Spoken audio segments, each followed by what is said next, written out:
3, 2, 1. This is a podcast for Black women entrepreneurs who are on a journey with their money.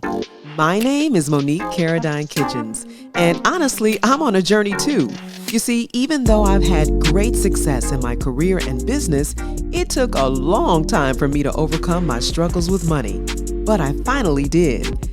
Now, I'm aiming for my next level, and I invite you to join me on this part of my journey. Do you have some big money goals? If so, listen in as I, along with my expert guests, trusted mentors, and closest friends, share our secrets for creating the businesses and bank accounts of our dreams. This is Sisternomics. Hey sis, welcome to episode 8 of Sisternomics. Monique Caradine Kitchens here. Thank you for tuning in. You know, I'm a huge fan of personal and professional development. In fact, I attend workshops and conferences on a regular basis. I invest in masterminds and all that type of stuff just because I love to learn. And I really believe in investing in myself.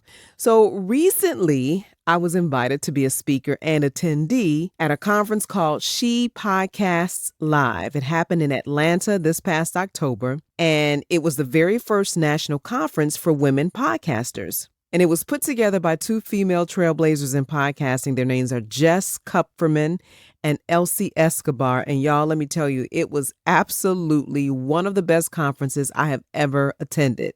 The content was great. The vendors were excellent. It was a diverse group of people there. And in fact, it was like 600 people registered for this event, even though it was the very first one. So they had fantastic numbers. And so many women of color were speakers and attendees. And the way it was organized was awesome. The venue was great. The speakers, everything was just really well done. Anyway, one of the biggest things that I got out of this was the connections. The connections were everything. And that's what today's podcast is all about. It features 3 of the dynamic women that I met at She Podcast. You're going to meet Brianna Kavanaugh, and she is just the embodiment of friendliness and confidence. I fell in love with her immediately. You're also going to meet Julia Klein, and she, to me, embodies confidence and power. When she steps into a room, you know that this woman is confident about who she is in the world. And then you'll also meet Suzanne. Now, Suzanne is all about positivity, but I call her the showstopper. Every single day, Suzanne was dressed to the nines. She had on her fabulous clothing. She had on her fabulous jewelry. And she just was the woman that you noticed because every day she looked like she stepped out of a magazine. And so here we are, 2 white women, 2 Black women. We were just minding our own business sitting in the VIP room when the conversation got really heated.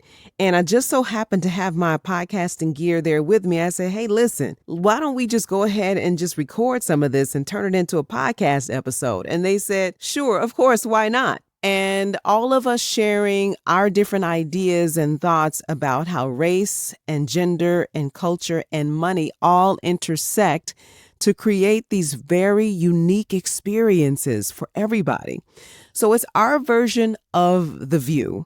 Let me introduce you to my new friends. Again, Brianna, Julia, and Suzanne, and share your thoughts on the Facebook page about what you feel about how gender and race and money all intersect. All right, folks, here it is, episode 8 of Sisternomics. I hope you enjoy it.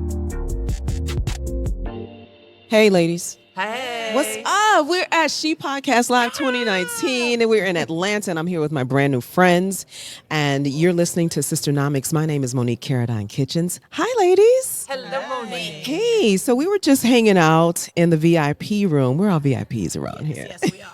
Yes, we are. And we were having a conversation about money. And so I said to myself, why not pull out the gear and let's record this, because this was like a really, really hot conversation. So let me tell you who I have with me today. I have Brianna Kavanaugh, who is an amazing podcaster. And she also, for her day job, does what? Tell us a little bit about yourself, Brianna. I run an accounting firm for women businesses. Awesome. Yeah, I have a small business. We've been doing it for a dozen years. And I help women get their money stuff together in a very practical way. What's your business called? My business is called Bliss Your Money. Bliss Your Money. I love that. Also, here is Julia. Julia, tell us a little bit about yourself. So my name's Julia Klein. I have been writing about abuse of power as it applies to money for the last 10 years. My best-selling book out is called The Entrepreneur's Guide to Sleaze-Free Selling. And the upcoming book is called Heal Your Sales Wounds. And sales wound number 1 is the money wound. And sales wound number 2 is the love and money wound. And sales wound number 5 is the prostitution Now, wound. you know we got to talk about sales wound number 5. Yes. We're going to get to that really, really soon. I Suzanne. thought that would set it off in here. All right. Okay. So I am Suzanne Graham Anderson, and my brand is Positively Suzanne. And I'm all about positivity because I think no matter what you're going through in life, you can be positive about it. Even if you're broke, you can be positive, right? So my podcast is called Sit Down with Suzanne. And on it, I talk about a lot of different topics, but my aim is to inspire, to motivate, and to empower. And that is my goal, whatever topic we talk about. And it's going to get intense in here, ladies, but we're going to remain positive throughout. Absolutely. So all of us are here at She Podcast. It's been an amazing event. This is the last day of the conference, and it's just been an incredible group of multicultural women from all backgrounds. And we've made some amazing connections, men and women, I should say, because our friend Tim is here as well. But we have made some amazing connections. So we were just sitting here talking about our own personal experiences with money. And it got deep fast. Did it? It got so whoosh, deep. and in a great way. Yeah. And we were all talking about how we experience money through the lens of gender, as well as through the lens of color. And Suzanne, you were saying some really interesting things about growing up with a background from the Caribbean. Yeah. And how I could relate to your story because it was how your family accuses you of, quote unquote, acting white because you have certain money goals. Talk a little bit about that. So, I'm a woman of color, I'm a Black woman, but I think deeper than that, I'm from the Caribbean. And sometimes people say, well, why do you make that distinction? Why do you differentiate? Because I think it's different. I think being Black and American is different from being Caribbean and Jamaican, Caribbean and Black. And, when I came to America, I did get a lot of pushback from a lot of people because they're like, why do you speak like that? Why don't you have a Jamaican accent and things like that? And I continued that. So when I started working, I was very comfortable in who I was, and I wasn't afraid to ask for a certain amount of money. And I was raised by parents. No, I believe in pay equality, and I'm going to ask for what I deserve. I am not going to ask for less because of anything. But that gives you a reputation. And I remember saying once to somebody like, I'm not going anywhere for $50,000. And they're like, who are you? And I'm like, you know what? Because other people can demand $50,000, and $50,000 is not a lot for what I do. I know I can do more. So I've had those conversations where they're like, oh no, you're so stuck up, you're so bougie. And then, to top that all off, while I was growing up, I was raised with parents who, it was very hard. It's the 9 to 5, and I love them. They made great sacrifices, but they believed in you get paid, you pay your bill, you buy the food, and then the vicious cycle, just continued every week. And like I said, I don't want to be a hamster. I feel like, you're on a wheel and, going around. And I started to make different choices for myself. I started buying stocks. I started, invested in my 401k. I said, you know what, I'm having a vacation every year, but I don't just spend the money and go on vacation. I save for the vacation. So I have very strategic plans and goals. And, I'm constantly being accused that I'm acting white. I'm constantly being accused that I'm not Black enough. The face on your Yes, I know you're looking at me like, girl, I'm all Black up in here. Exactly. And I have betrayed the race because I want something different, because I want something better, because I want my kids to take piano lessons or play tennis. Hello, Venus and Serena. And and that's why the conversation was so interesting when we started to have that, because I think we put a lot of it on ourselves. Yes. We don't even allow other people to put it on us. We automatically assume that you're in that space. Right. And this is a conversation that we need to have because all of us have come from a different experience in our money. But for you to say that people accuse you of, air quotes, betraying the race because you are more strategic with money, I wonder who else has had that experience. I'd love to get your feedback here on Sisternomics to see if that has been your experience as well. But Julia, let me come to you because you were shaking your head as Suzanne was talking. What part of that can you relate to?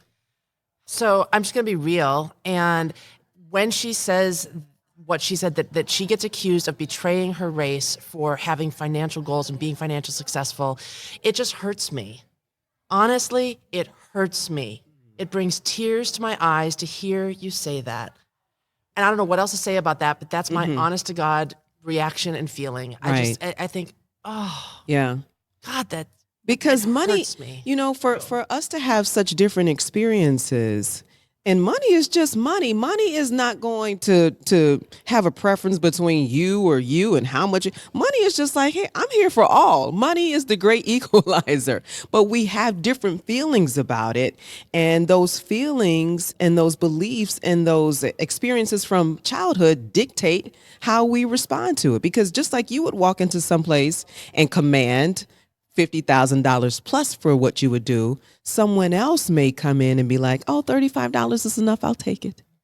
And you coming from a sales background, which is male dominated, where you have the ability to dictate how much you make, that probably hasn't, or has it ever occurred to you to think about money in that way coming from your background? So not me personally. And but when I wrote my book and I talk about, the money wound is the belief that fundamentally it's a self-limiting belief that money has power over me. I don't have power over my money.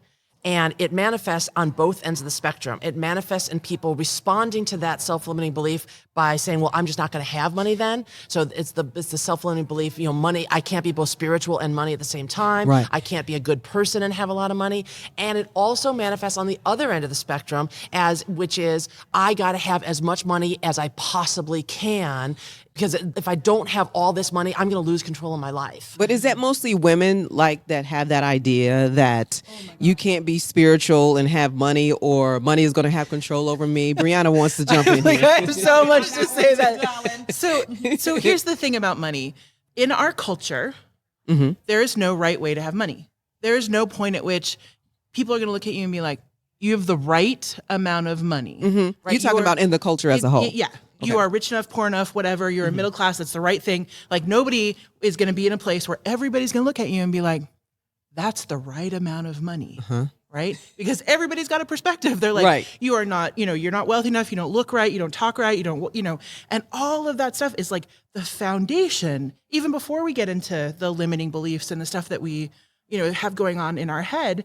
We are raised in a culture, right? Like swimming with fishes, that is telling us that it is wrong to have money, however we have it. Yeah. Right. And so we start off in a place where there's no right way, right? There's no ethical wealth. Like there's not even a conversation in our country about what would it look like to be ethically wealthy. Ooh, that's interesting. Right?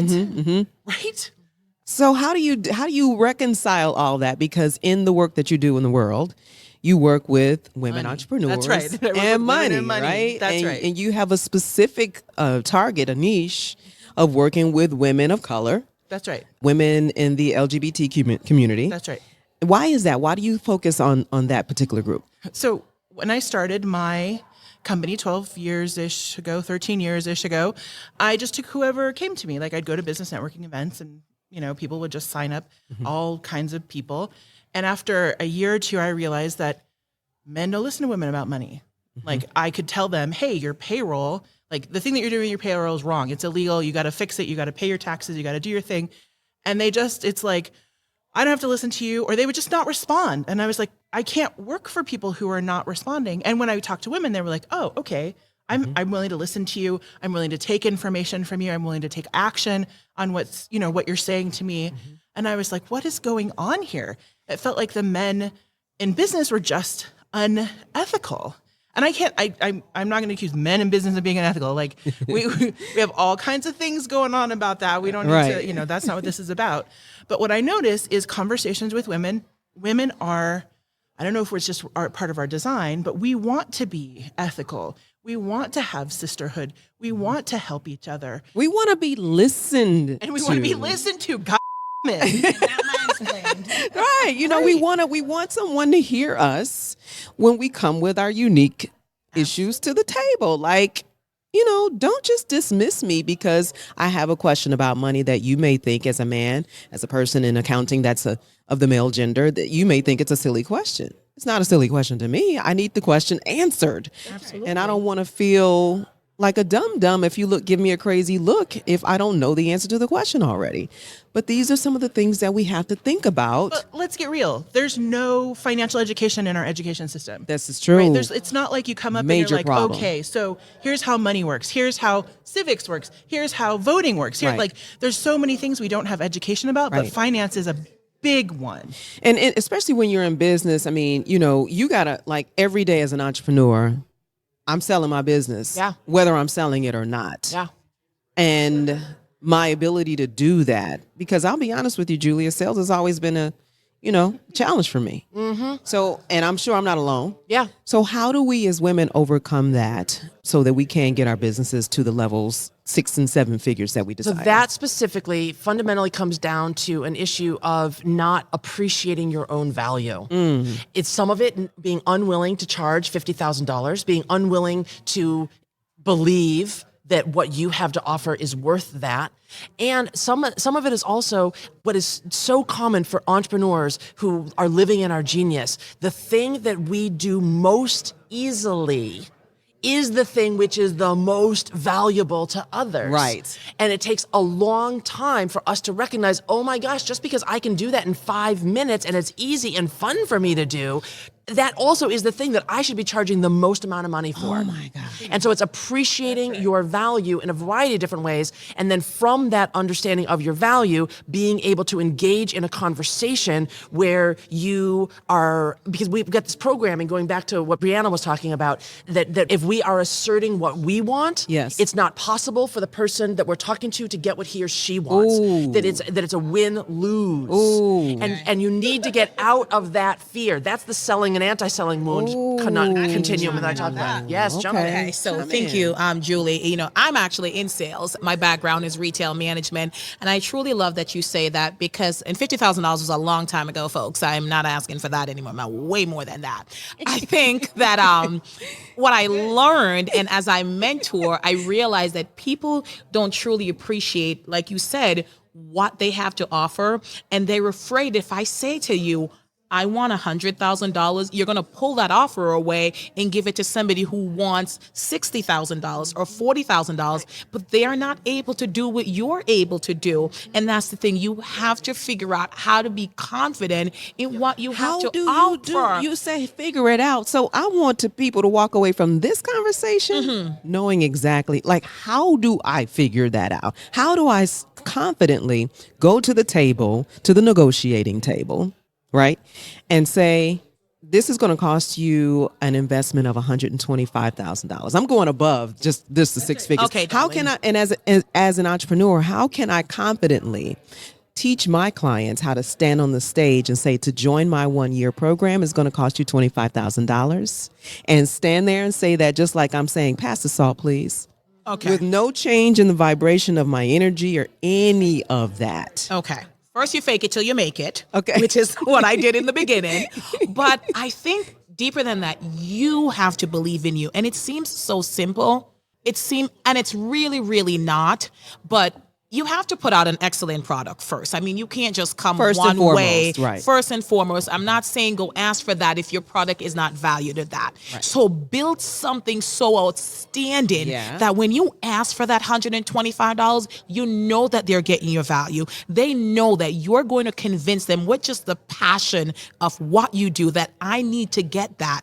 And if they don't want to get it, then be okay to walk out of it. Okay, that's be it. okay to walk away, dine inside, knowing I'm going to wonder how the rent's going to be paid, because the minute you compromise, they expect that. Exactly. And then they're going to say, oh, wait a minute. She's going to take $50,000 versus the $125,000. And then it's easier for somebody to just go on that, and they'll give you $5,000 more than you ask. And then you'll feel like you're getting a lot. Don't let them think they're doing you a favor. You are the whole package. So I want to build on that and then go deeper to get very practical for your question. Okay. It's my belief that in order to overcome that lack of confidence and to be able to gain that confidence, first you need to really understand specifically what is your resistance to it. And so each of the different sales wounds talks about a different self-limiting belief, because it's like, well, why am I resisting? Am I resisting because I'm afraid of money itself? Yes. Am I resisting because I feel like I'm prostituting myself by doing this? Am I resisting because it's going to disrupt my relationships or the other ways in which I feel safe? And that's the love and money wound. Yeah. So it's like, why you need to get deeply into your understanding of why you're resisting. Or is it a simple matter of like, I feel like I'm being pushy, obnoxious, and rude, and that's a simple anti-selling wound situation. Right. And to your point, the other question that I had to answer for myself was, who am I disempowering by making this amount of money that nobody has ever seen in my family before? Yes. Who, and for me, I mean, who's going to be mad at me? Somebody's going to be mad at you, or somebody's going to want to take. And for me, it was my dad. It was always the male figures in my life who were always the ones working 2 and 3 jobs trying to make ends meet. It was like, I never want them to feel like if I make more, then they'll be, not the disrespected, right? Because we want our men to be providers, and that is part of their identity. Yes. And so we don't want to be disrespecting anybody. Right. And so we don't want to get bigger than they are. Right. So let me tell you just a practical thing about making more money. Like, you want to know how to. Yes. So first of all, you have to charge somebody something, right? Like, duh. So how many people are sitting in a room being like, well, I can't actually ask anybody for anything. You're not going to get to your $100,000 if you never ask anybody for anything. If you don't have anything to offer. And you don't have anything to offer, right? Okay. So that's step one. Yeah. You got to offer somebody. You got to ask somebody for some money. Right. And the first time, it's going to go badly. Right? You should just expect, like, it's going to be weird. You're going to be uncomfortable. And one of the keys to money is being willing to be uncomfortable. You just got to be like, okay, this is going to be weird. I've never done it before. That's how it is. Mm-hmm. After you do it, you'll get a feeling for where that lands in your body. Mm-hmm. And that's what you can start to work with. So for me, it was hard to get started. But what I did was, I started asking for money. And then I was checking in with myself and my connection, right, to the divine. I was like, okay. And then I would ask for the next client. I asked for more money, right? And then the next client, like, I'd ask for more money. Wow. And what's happening in between is I'm getting more experience, right? I'm doing a little bit more. Right. I'm like, oh, that's actually worth more. And then I'm encountering other people in my field, and they're charging a lot more than I'm charging. I'm telling you. What's going on with that? So then I feel empowered to charge more money. Right. And then I charge more money. Right. And then you end up, being a financial coach, charging $500 an hour, and nice. It's all good. So I'm going to add something real practical on top of that, because I can imagine people listening thinking, oh, but if I charge them, maybe they don't have the money, or maybe they. So a really very practical piece of this is that you have to become a master of asking excellent questions and being willing to hear no. Yes. And it's one of the great truisms of sales. You've got to get comfortable with rejection. But what most people think when they hear that is they got to get comfortable with the last no. Mm-hmm. You've got to get comfortable with 20 no's during the sales conversation. If I say to you, have you ever talked to anybody about financial planning before? And if their answer is, yes, I already have a fantastic financial planner, boom, done. They do not need your services. Okay. You need to be willing to ask that question and hear that it's a no, because when you get expert at knowing the 5, 6, 12 questions that you need to ask, and what are the answers, what do the answers need to be? Right.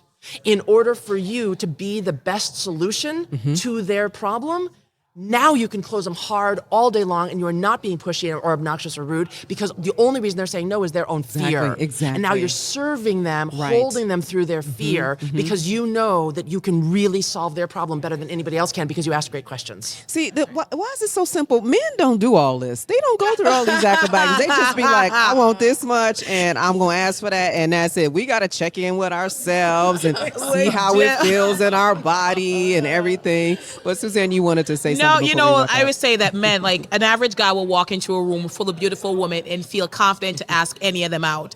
We walk in a room as women and we see some average guys and we're like, is my hair all right? Is my clothes all right? It's all right. So, it's fine. It's something we're dealing with. But anyway, you did say something, which I think it's, one of the limiting factors that we place on ourselves sometimes. You're right. Is saying, what if they say no? Mm-hmm. But we've got to get used to okay, so what if they say no? And that's, what I was talking about, like first put out that quality product, but you have to get comfortable with somebody saying no and just realizing that it's not you personal. Right. And for every person that says no, somebody else is going to say yes. It's an abundant universe. Thank you. We need to get confident, because you mentioned that before, that you're afraid to put out that big dollar amount because they might go away and go buy from somebody who's going to sell it to them cheaper.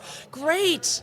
And you need to know and with certainty that we're living in an abundant universe. And if this person says no, that doesn't matter because the next person will say yes. Come on, girl. That's preachable right there. That's preachable. That's right. And also, you don't want those clients. If you need to be making $100,000, you don't want the client who wants to pay you $50,000. They're going to be crappy clients, right? There's the clients who high maintenance. They're going to be high maintenance. They're going to want everything for free. They're going to nickel and dime the crap out of you. Yeah. Ask me how I know. Let me say this. So women, I mean, nothing's wrong with this. We sometimes tend to be emotional, and I'm not generalizing, but sometimes we are, and we do think of others. Sometimes like Amanda they're not burdened by that, like they go and like, this is my cost. So like, I'm not worried about you paying the rent, but we're women, we are maternal, right? Sometimes, not all women, but we see a woman sitting over there and she may have 2 kids and the kids are crying and all of that. And then all of a sudden you start to negotiate down in your head how much you can charge her because you're thinking of her and her situation. Exactly. Let's be real, folks. We do that. Right. We do. We do. It against us sometimes. Right. It really does. Right. Yeah, and that's so in that case, the resistance is that I care more about her than I do about myself. But the reality is, and this is what I've learned through my coaching, is that we have to recognize that when we challenge someone to make an investment in themselves, because my clients aren't making an investment in me, they're making an investment in themselves through me. And so I'm being of service to you because if by asking you to make a larger investment in yourself than you may have ever done before, then that's going to call you to the carpet and you're going to be more responsive. You're going to take action. You're going to stay in action and you're going to do all the things that I've asked you to do, Brianna. Just like you said, you wanted to work with women because women actually do what you recommend. Take my advice, Thank right? you, And right? they'll do something. And especially if I can articulate the value, the return on your investment, which is what we need to be able to do. If we're asking someone for a certain amount of money, I need to be able to say, as a result of your investment in me, you will be able to do this easier, do that faster, be more productive at this, and you'll make more money. And I'll be with you on the journey. Thank that's you. the other thing. The accountability is everything. And we are designed as human animals. That's right. That when I found this out, it blew my mind. There's a great book called A General Theory of Love. We have actually an open loop limbic system. We actually need each other in a deep, physical way in order for our limbic systems to be complete. I believe personally that the best thing we can do as women is gather and do our work together and help each other and support each other. We go farther together. That is the absolute truth of the matter. And have these kinds of conversations so that we can all understand each other better, right? So you guys know that I'm using this podcast as Sisternomics as an accountability platform for myself, because my goal is to get my business to 7 figures within the next 18 months. Okay. Yeah. And so that's my goal. And let us know how we can help you. Ooh, thank you. Thank you for that, Brianna. That means a lot to me. Okay, so I'll tell you how you can help me. There are other women listening, right? They may not have a 7-figure goal like I do, but maybe they want to get to 6 figures, or maybe they just want to be able to stand on the stage and say, I want $50,000 for my program or my service or They want to support their children and their families, and they want to make a better life. They want to change their money stories. They want to do something different. And with they their want to lives. serve the world and be compensated for that in the way that they should. So my question to all of you is, what is the advice that you would give to the woman listening in order to help her reach her goal? Because we've talked about a lot here, right? What is one thing you would say to the woman out there listening who is like, I listen to Sisternomics every week because I'm always trying to get something from the conversations to get to my next level? So Brianna, what would you say? What would be your one tip? I have 2 things. Okay. One is ask for more money. I know that I haven't met you who are listening on this podcast, but I'm going to tell you from having talked to literally thousands of women entrepreneurs, you are not asking for enough money. Okay. That's one. And the second one is the other thing that is a real stickler is boundaries. It's likely that not only are you not asking for enough money, you are giving too much of your time and energy. You're sacrificing yourself in some way or another. You need to stop sacrificing yourself and get clear. Close some of you don't have to do everything. Just like you don't have to be on every social media platform. You need to close some doors and focus on what's real, including self-care. And I don't mean self-care like you should get lots of massages, though you should get lots of massages, let's be clear. I mean self-respect. One of the differences that this whole conversation, I love men. I have a lot of respect for men and the power and the providing and the all these things that they hold. And one of the things is there's a sense of self-respect and self-honoring that I feel like women, especially women early in business, really lack. We don't honor ourselves and respect what we need in order to be high-performing entrepreneurs. Right. That's good. Good stuff. Julia? So Brianna just gave great advice. I absolutely agree 100%. And what I get is that many of the women listening are going to say, charge more, scary. Set boundaries, worse. Yeah. And so my advice, for those of you who feel... I'm hardcore. For the record, I'm hardcore. for those of you who feel resistance to that advice or any of the other advice, what I want you to do is to get quiet with yourself and to tune into what are the beliefs that fuel your fear. And I'm going to give you a journaling prompt. And what I want you to do is say, if I charged more, I was going to say double, but that's probably even too scary. Okay. If I charged more, then, and I want you to fill out that statement over and over and over again. If I charge, and I want you to allow your demons to come to the surface. If I charged more, my mother would feel isolated from me. If I charged more, I would be ashamed to be around my grandfather. If I charged more, nobody would buy from me. If I charged more, I wouldn't be able to provide equal value. If I charged more, people would be revealed to the fact that I really don't know what I'm doing. Whatever it is, let yourself fill. And the same question with setting boundaries. You know, if I told this client that our hour is up at the hour, then she would get mad at me. She would walk out. She would never come back. She would, whatever. So I want you to get present to what your fears are and write them down. And then what do we do with that, though? That's the first step. But what I was just going to say is when you write it down, and it's so critical, you cannot let it just continue swimming around in your head. Because when it swims around in your head, it gets all caught up with other self-limiting beliefs and fears and emotions, and they all get tangled up, and you just feel this anxiety, you don't know why. But when you write it down on paper, one at a time, you get to look at them and say, well, I know that's not true. Thank you. Right. And so it will be a tremendously healing experience to just do that exercise and write it and then repeat it a few times. Right. Right. And then I would even add to that. And I offer a free coaching session if you want to follow up with me on how you can do more specifically. Good. And then I would even add to that and write down, after you deal with all the fears, write down, okay, what are the good things that could happen when I charge more? What are the good things that could happen when I set the boundaries? Because then you can start to see there's evidence that good things can come out of charging more and setting those boundaries. Last but not least, Suzanne, what advice would you give to the women out there listening, looking to get to their next level in their income? All right, awesome. And, great job, ladies. Such different perspective, but like both so valuable. So I thank you for that. And I love that, Julia, when you were saying, write it down, you're like writing it down on the table. She was so passionate. I'm like, okay, we got it. We're going to write it down. All right. I started by saying my message is positivity, right? And one of the things I always talk about is create your own success, not based on anyone else's standards, but on your own. Yes. All right? Right. So what does success look like for you? And I think you had said a little bit about it. It's like, I don't want the woman listening to this show because everybody's listening from different income level. Yeah. Some is like $100,000 is not enough. They're like 250, or some saying, I just want to not make minimum wage. So understand your situation and what success means for you. Is it finishing high school? Is it getting a full-time job? Is it getting a nursing degree? Yeah. Whatever it is, figure that out and go after that. Don't compare yourself to Oprah. Don't compare yourself to LeBron. And don't compare yourself to your neighbor.